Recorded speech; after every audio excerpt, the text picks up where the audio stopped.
Hi, my name is Jolie, and my IPY talk is on the fluxes of sediment and nutrients discharged from the Mackenzie Delta to the Beaufort Sea during the breakup and flooded periods each spring. From 2007 to 2010, I sampled the lakes and channels of the Mackenzie Delta in the western Canadian Arctic. During breakup, the ice in the delta channel starts to fracture and move downstream.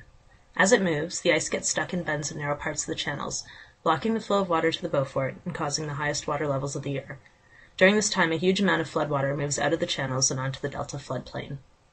The levels of sediment and nutrients in the floodwater can change dramatically due to leaching from the floodplain, feeding excretion by aquatic organisms, and photochemical reactions. So, during the flooded period, the fluxes of sediment and nutrients that are actually discharged to the Beaufort are quite different than those measured upstream of the delta.